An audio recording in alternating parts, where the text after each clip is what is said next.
Hi there, welcome to another burst session focusing on computational fluency. This week we will be talking about number sense and how it's an essential foundation towards computational fluency. This session focuses on kindergarten to grade 5 mathematics in British Columbia.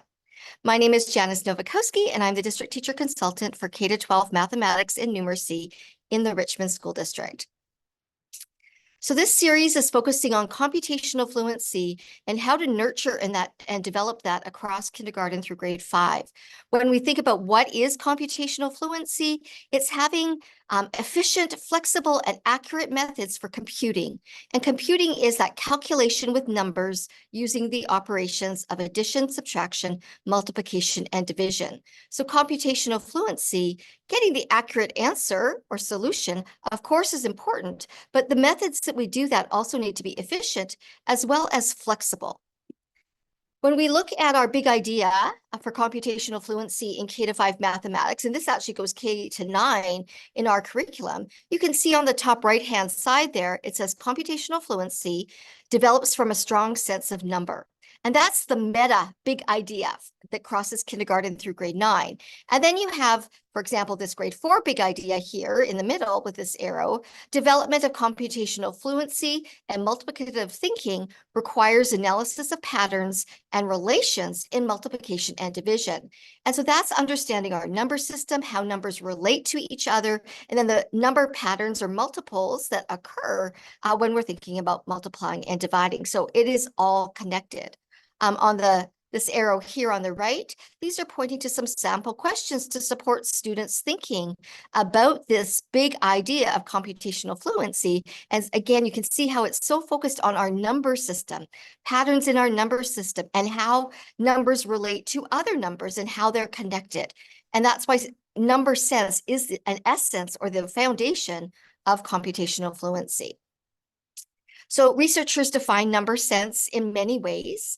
The term intuition is often used when we talk about number sense. Students having an intuitive feeling or sense of numbers. They're making sense of the numbers that they're using. They understand magnitude, so the size of the numbers. They understand the connectedness or relationship. They understand that 5 is in relation to 25 and what that relationship is. And that they draw upon that sense of number when they're doing operations so that they know whether their solution or answer makes sense, if it's too large or too small, or if it's an even number or an odd number. And they use all that they know about numbers to help them with their understanding and their fluency in computation. So a student with number sense, these are some of the things that you might see about what they're able to do. They can understand, relate, and connect numbers. They think flexibly and fluently about numbers. They compose and decompose numbers in many different ways. There's a fluency to that. They're able to visualize numbers and understand that sort of quantity, like about 5 and about 7 and about 10, and be able to visualize that in their mind, which leads to being able to use mental math strategies and computing mentally. So many of our students will be able to recall answers, but when they don't know the answer to something, what mental math strategies can they draw upon to think about that in their head without having to follow a procedure or an algorithm on paper and with paper and pencil? One of the really big indicator for me that a student has number sense is that they can estimate reasonably. They have a strong sense of a range of numbers that would be reasonable. So often when you show young children a picture of something and, how many stars are in the sky in an illustration in a book?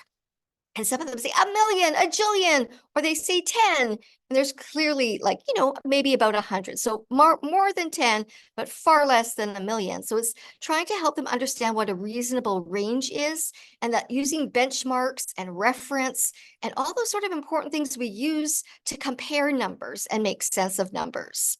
The student with number sense also is able to connect numbers to their daily life. So again, whether it's quantities or scores in a soccer game or how much something costs, they have that sense that numbers help us to understand daily life and the world around us. So for example, when we're in a classroom and we're working with a student, I want you to think about these two questions. And again, you can change the numbers, considering the age of children that you're working with. But what is the difference between asking a question, what is 6 plus 4? And how is that different from what are ways to make 10? So to me, this is again another great sort of prompt that we can use as an educator to nudge students' number sense. So the student that may know the answer to what is 6 plus 4 or can calculate it.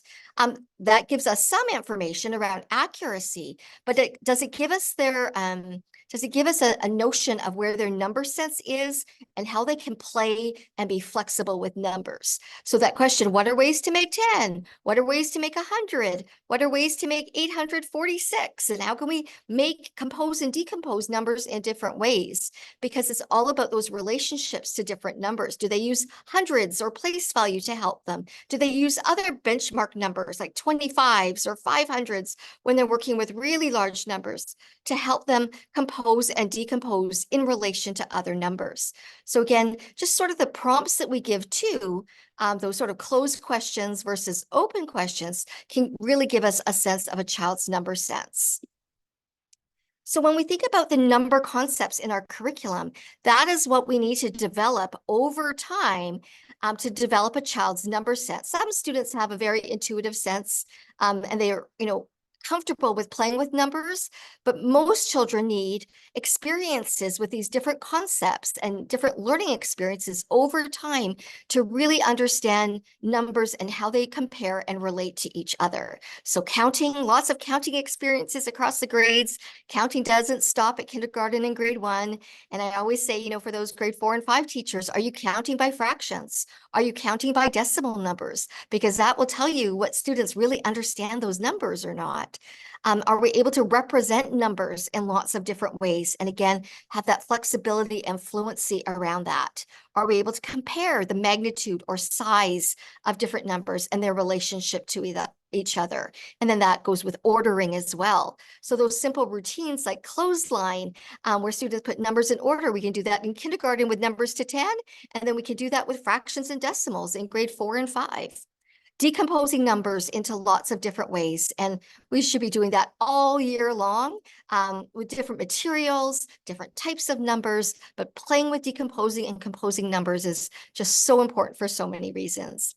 Relating numbers to each other, and again, that understanding from additive thinking in K-2 to more multiplicative thinking in grades 3 to 5, where we see an additive relationship, adding numbers together. So 4 is 2 and 2. Whereas a multiplicative relationship is 4 is 2 doubled, right? So are students able to double and triple and have numbers as they get, into grade 3, 4, and 5, or they skip counting, which is an additive, sort of relationship, even though they're looking at multiples, it still is additive. So how are they relating numbers to each other? And then again, the importance of estimating. And there's so many, you can always do the jelly beans in the jar or the cubes in the jar, but there's so many great estimation instructional routines that we'll be sharing in a future session as well to help develop students' estimation competencies. So what two of those sort of key things that I'm going to focus on today are representing numbers and decomposing numbers. So here's some examples of different ways students can play with representing numbers. So on the top left here, I've used the PolyPad on mathagon.org, which is a free website. And you can see I have pulled all these different representations for 8. A student can do that on an iPad. They can also do it on a laptop or a computer. So that's one way to do, those sort of connect technology to representations and be exposed. They have, these little pneumicon shapes, and they have the little factor circles. They have the rec and recs. They have a number line. And again, you could choose different numbers or different numbers for each children. You could put 3 different numbers on the board and have them choose a number that's in their number range and then represent it in lots of different ways. On the right here is a concept circle. And this is based in research from Dr. Kathy Marks-Kirpan at OISE, and it draws upon a literacy, some literacy research that shows that, students look at a word or vocabulary word and can think about it in lots of different ways with pictures and images and symbols and connected words or synonyms. They can think about that word and that vocabulary more deeply. Well, the same with numbers. So you can see 38 is in the middle. That could be 3/4, or that could be 4, or that could be 1,575.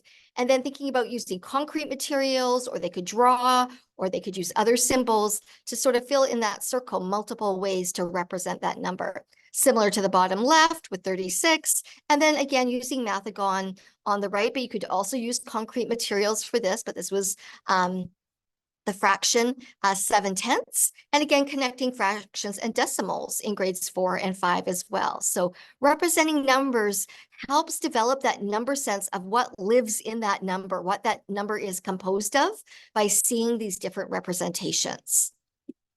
And then decomposing numbers, whether it's whole numbers or fractional or decimal numbers, we can see here 358 being decomposed by place value. So 300s, 5 10s, and 8 1s using the base 10 materials. You can use Cuisenaire rods, different ways to decompose. And you don't always have to decompose by place value. We want children to be flexible. They could also decompose, 325 and 25 and 8, or play with different numbers, 350 plus 5 plus 3. Again, those different sort of equations students could write for all the different ways to decompose a number. And then on the bottom for 3/4, we can see 3/4 here is the light blue in this area model of 3/4. And then we can also see 3/4 as 1/2 and 1/4. And then here we can see 3/4 as 1/4 and 1/4 and 1/4. And again, being able to play with those numbers at grade 4 and grade 5 and decompose them into different ways is setting students up for success in grade 8 when they have to add and subtract with fractions. And many of them will start to do that in the intermediate grades anyways, because different problems might come up. But again, it doesn't have to be procedural or algorithmic. If they know how to decompose numbers in different ways, then they can add and subtract with more understanding and more fluency. So why is decomposing so important? We throw decomposing around a lot in terms of the BC math curriculum, but it really does support and develop fluency and flexibility with numbers. It highlights the parts-whole relationships, not just in whole numbers, but in fractional and decimal numbers as well. It leads to those mental math strategies that are expected starting in grade 2 and up, and some in grade 1 with single digit numbers. It also leads to understanding of algebra and algebraic thinking, and again, those part-whole relationships and figuring out the missing part. And it develops place value understanding, and then connected to decimals as well, that place value understanding on the other side of the decimal. So here you can see, this would be a grade 2 expectation, 28 plus 29, being able to solve that in at least 3 different ways using these flexible strategies. And here's, an example of decomposing by place value, and then decomposing with other benchmark numbers like 25s, compensating. So knowing that you can add 29 is almost 30. So let's add 1 to that to make 30. So we have a decade number that we can use in our head. Then we need to subtract 1 from the 28 to make it, balanced. And then regrouping. 8 and 9 is 40. 20 and 20, or 8 and 9 is 17, 20 and 20 is 40, adding them together is 57. And again, you can see that that's decomposing by place value and how these two strategies are connected, but they just are in a slightly different format. So decomposing and being able to play and break apart numbers in lots of different ways leads to that flexibility and fluency and computational fluency, which is what our goal is. So let's think about this question here, 15 and 37, and think about when you see those numbers. Some children just think, oh, I just do this. This is how I add them. But we want students to use their number sense and say, okay, what is it about these numbers? What do I notice about them that I could use to help me think about adding them? So what relationships do you notice with these numbers? A student might say, well, 37 is close to 40. Okay, yeah, that's true. So what could you do about that when you're adding these numbers? What strategy might make sense to you? So this student might say, well, I'm going to decompose 15 into 12 and 3, so I can take a 3 and add it to the 37 to make 40. Then I just need to add 40 and 12, which I could do in my head. That's 52. Okay? So again, it's different strategies depending on the numbers, and students with strong number sense see those numbers and can see those relationships and make sense of them to do computation. And a multiplication example. So when you look at these 2 numbers, what are some different ways that you could, again, think about computing? What relationships do you notice? So one student might say, well, I can use 25s to think about this because 25 lives in 29. You could decompose 25 into 25 and 4. Another student might say, well, 29 is almost 30. So maybe I'll use that to multiply. What strategy makes sense to you? Think about what you might do to solve this in your head. So this is what one student might say.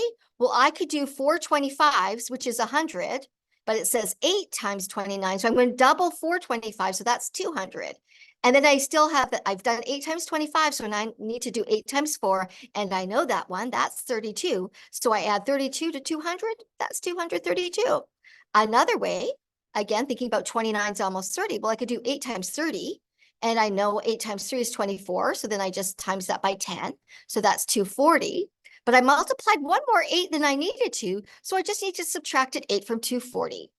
And students might go by 4 and then 4 again, or they might take away 5 and then subtract 3 to get down to 232. So they might decompose that 8 to subtract as well.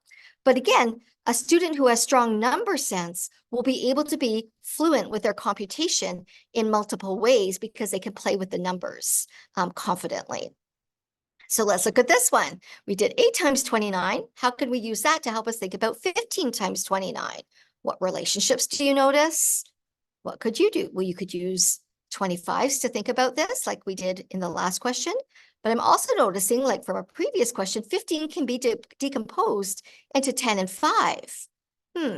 So what strategy would make sense to you? Have a little think and think about what you would use to solve that question in your head. All right. So where can you find some support and some resources to help develop number sense with your K-5 students? So if you go to the portal, which is still in existence, and click on K-2 Numeracy Foundations or Grade 3 to 5 Numeracy Foundations, and you get to the frameworks that look like this, you can click on the blocks that say number sense. Okay?